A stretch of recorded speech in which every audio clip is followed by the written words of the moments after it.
ನಮಸ್ಕಾರ ಸ್ನೇಹಿತರೆ, ನೀವು ಕೂಡ ಸರ್ಕಾರಿ ಉದ್ಯೋಗವನ್ನು ಪಡೆದುಕೊಳ್ಳಬೇಕು ಎಂದುಕೊಂಡಿದ್ದೀರಾ? ಹಾಗಾದರೆ ಈ ರೀತಿಯ ಒಂದು ಉದ್ಯೋಗಕ್ಕೂ ಕೂಡ ನೀವು ಆನ್ಲೈನ್ ಮುಖಾಂತರ ಅರ್ಜಿಯನ್ನು ಸಲ್ಲಿಸಬಹುದಾಗಿದೆ.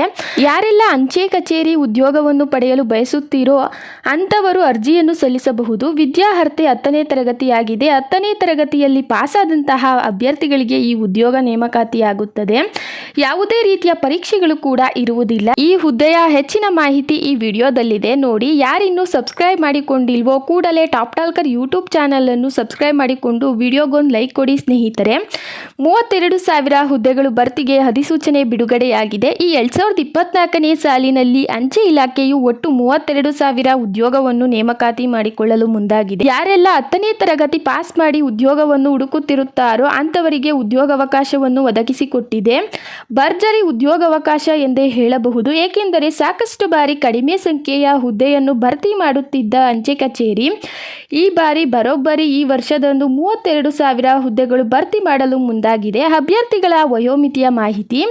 ಅರ್ಜಿ ಸಲ್ಲಿಕೆ ಮಾಡುವಂತಹ ಅಭ್ಯರ್ಥಿಗೆ ಕಡ್ಡಾಯವಾಗಿ 18 ವರ್ಷ ವಯೋಮಿತಿ ಆಗಿರಬೇಕಾಗುತ್ತದೆ. 18ರಿಂದ 40 ವರ್ಷದೊಳಗಿನ ಎಲ್ಲ ಅಭ್ಯರ್ಥಿಗಳು ಕೂಡ ಅರ್ಜಿ ಸಲ್ಲಿಕೆ ಮಾಡಬಹುದು. SC ST ಅಭ್ಯರ್ಥಿಗಳಿಗೆ 5 ವರ್ಷಗಳ ವಯೋಮಿತಿ ಸಡಿಲಿಕೆ ಇದೆ ಹಾಗೂ ಸಾಮಾನ್ಯ ವರ್ಗದ ಅಭ್ಯರ್ಥಿಗಳಿಗೆ 3 ವರ್ಷದ ವಯೋಮಿತಿ ಸಡಿಲಿಕೆ ಕೂಡ ಇರುತ್ತದೆ. ಈ ಸಡಿಲಿಕೆಯನ್ನು ಕೂಡ ಬಳಸಿಕೊಂಡು ಅಭ್ಯರ್ಥಿಗಳು ನೇರವಾಗಿ ನೇಮಕಾತಿ ಕೂಡ ಆಗಬಹುದಾಗಿದೆ.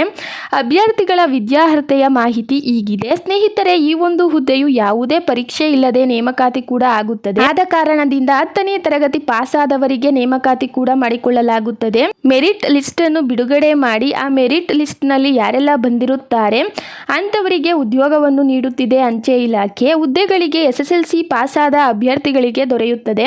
ಪೋಸ್ಟ್ ಮ್ಯಾನ್ ಹುದ್ದೆ ಹಾಗೂ ಅಂಚೆ ಕಚೇರಿಯಲ್ಲಿ ಇರುವಂತಹ ನಾನಾ ರೀತಿಯ ವಿವಿಧ ಹುದ್ದೆಗಳು ಕೂಡ ನೇಮಕಾತಿಯಾಗುತ್ತವೆ. ಪ್ರತಿ ತಿಂಗಳ ಸಂಬಳದ ಮಾಹಿತಿ ಹೀಗಿದೆ.